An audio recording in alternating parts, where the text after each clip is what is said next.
ہمارے استاد محترم نے نصیحت کی تھی ہمیں. دیکھیں امام زمان علیہ السلام کی پر عقیدہ اور ظاہر ہے کہ ہم اپنے آپ کو ان سے متصل کرنا چاہتے ہیں. اس کا آسان طریقہ وہ یہ کہ آپ اپنی اٹینڈنس کو میچ کیجئے حضرت حجت سے. بہت سادہ بات کر رہا ہوں, فلسفیانہ منطقیانہ گفتگو اس میں ہو سکتی ہے مشکل الفاظ کے ساتھ. میں سادہ بات رکھنا چاہتا ہوں, بچے سمجھ جائیں. اگر ہم نے اپنی اٹینڈنس میچ کر لی امام زمانہ کی اٹینڈنس سے, ہمیں ساری کرامتیں حاصل ہو جائیں گے. کیا مطلب؟ اٹینڈنس کا مطلب کیا؟ اسکول جاتے ہیں, حضور و غیاب ہوتا ہے, پریزنٹ ایبسنٹ. پہلے وہ مینولی ہوتا تھا, اب وہ فرض کیجیے آن لائن ہوتا ہے, لیکن ہوتا ہے. سوال, امام زمانہ علیہ السلام جہاں حاضر ہیں, جہاں پریزنٹ ہیں, وہاں میری اٹینڈنس میچ ہونی چاہیے, وہاں مجھے بھی حاضر ہونا چاہیے. اور اگر امام وہاں حاضر نہیں ہے, کم از کم میں قرآن پر ہاتھ رکھ کر اگر کہہ سکوں کہ اس محفل میں تو امام فرزند زہرا نہیں آنے والے. کچھ محفلیں ہوتی ہیں ایسی جن پر آپ قسم کھا کے کہہ سکتے ہیں ہاتھ رکھ کے قرآن پر, ہاں اس میں اتنا غنا ہے, اس میں اس طرح کا اسراف ہے, اس میں اس طرح کی گیدرنگ ہے, اس میں ایسا لہو لعب ہے. بھائی میں قسم کھا کے کہہ سکتا ہوں اس محفل میں امام نے نہیں آنا, تو اگر امام ایبسنٹ ہے تو میں کیوں پریزنٹ ہوں؟ یہ اٹینڈنس اگر میچ ہو جائے. نماز اول وقت امام حاضر ہے یا غائب؟ تو پھر میں کیوں غائب ہوں؟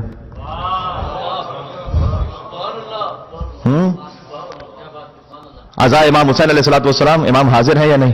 ہاں, تو ہمیں بھی حاضر ہونا چاہیے. تو غیبت کی محفل ہے, کوئی امام نہیں ہے وہاں پر, جب نہیں ہے تو میں کیوں ہوں؟ میں نے غیبت کی مثال پتہ کیوں دی ہے؟ اس لیے کہ بعض لوگ یہ سمجھتے ہیں کہ غیبت کرنا گناہ ہے, یہ نہیں جانتے غیبت سننا بھی گناہ ہے. کچھ لوگ غیبت کرتے نہیں ہیں لیکن سنتے بہت شوق سے, ہاں بلکہ لقمہ دینا بھی انہیں اچھا لگتا ہے. کہنے والا کہتے کہتے رک بھی جائے نا تو ہم کہتے ہیں اور کچھ,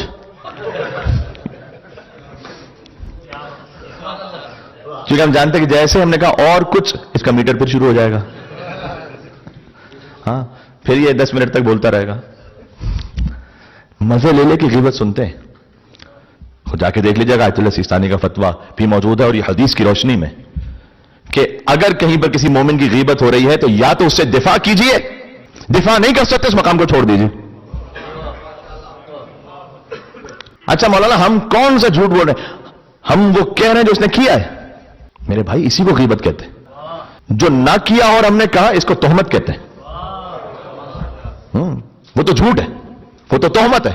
جو کیا ہے کسی نے, ہاں اس کے الگ الگ کچھ موارد ہیں کہ جہاں پر وہ جائز ہے, مثلا بلکہ بعض اوقات واجب بھی ہو جاتی ہے. یہ تو ایک اللہ تعالیٰ کی شریعت میں پورا ایک نظام اور سسٹم ہے نا. فرض کیجئے کہ کسی نے ایک جگہ وہ ازدواج کرنا چاہتے ہیں, انہوں نے کسی فیملی کے بارے میں آپ سے پوچھا, تو آپ جانتے ہیں اس فیملی کو. اب آپ یہاں پر یہ نہیں کہہ سکتے کہ نہیں جناب بہترین ہے, سب ٹھیک ہے. یہاں پر شریعت کا حکم ہے کیونکہ ان کی زندگی کا معاملہ ہے, تو جو حقیقت ہے وہ بیان کر دو. ہاں اتنا فقط مرچ مسالہ لگا کر نہیں, اتنا. تو یہاں پر غیبت جائز ہے. کسی ایسے سے کہ آپ پر ظلم ہو رہا ہے اور آپ کو کہیں سے مدد کی توقع ہے, تو جس سے مدد مل سکتی ہے اس سے ظالم کے ظلم کا اظہار کرنا یہ جائز ہے. ایک گناہ جو علل اعلان ہے, اوپن ہے, سبھی جانتے ہیں, اس کو بیان کیا جائے تو وہ غیبت نہیں ہے. پھر مثلا وہ غیبت کی ڈیفینیشن سے ہی آؤٹ ہے. تو اپنے موارد میں کہا, فقہی مسائل کی کلاس نہیں ہو رہی یہاں پر, لیکن میں خالی توجہ دلانا چاہ رہا ہوں. امام زمانہ سے اپنی اٹینڈنس کو میچ کریں. جہاں آپ کو یقین ہے کہ امام نہیں ہے وہاں نہیں بیٹھے. آپ نے فقط اتنا کام کر لیا تو آپ دیکھیے گا کہ کیا روحانی اور معنوی کمال عطا ہوتا ہے. فقط دعائیں پڑھ لینے سے باتیں نہیں آتی. ہاں کچھ اس کے لیے قربانی دینی پڑتی ہے, کچھ ہمت دکھانی پڑتی ہے. اتنی لطیف حدیث ہے, فرمایا کہ جو صراط مستقیم پر ہوتا ہے نا, اس کے لیے اتنی دعا کافی ہوتی ہے جتنا کھانے میں نمک. یہ سنا آپ نے میں نے کیا کہا؟ وہ چھوٹی سی بھی دعا پڑھے نا, وہ خود صراط مستقیم پر ہے, کافی ہے. لمبی لمبی دعائیں پڑھنے کی ضرورت نہیں. ہم یہ سمجھ رہے ہیں کہ چونکہ ہمیں کو مولانا دعا بتا دیں گے تو اس لیے ہماری کائے پلٹ جائے گی. مولانا ہمارا بچہ ہماری بات نہیں سنتا اور وہ ہمارے پاس بیٹھے کوئی دعا بتائے. میں طنزیہ مذاق نہیں اڑا رہا کسی کا, لیکن اگر وہ 12-13 سال کا ہو چکا ہے اور آپ اس کے ساتھ نہیں بیٹھے تھے اور آپ چاہ رہے ہیں کہ وہ آپ کے ساتھ بیٹھے, گون اب کوئی مولانا کی دعا اس کو واپس نہیں لا سکتی, سوائے کہ حضرت حجت ہاتھ رکھ دیں کوئی معجزہ ہو جائے تو وہ کر سکتے ہیں.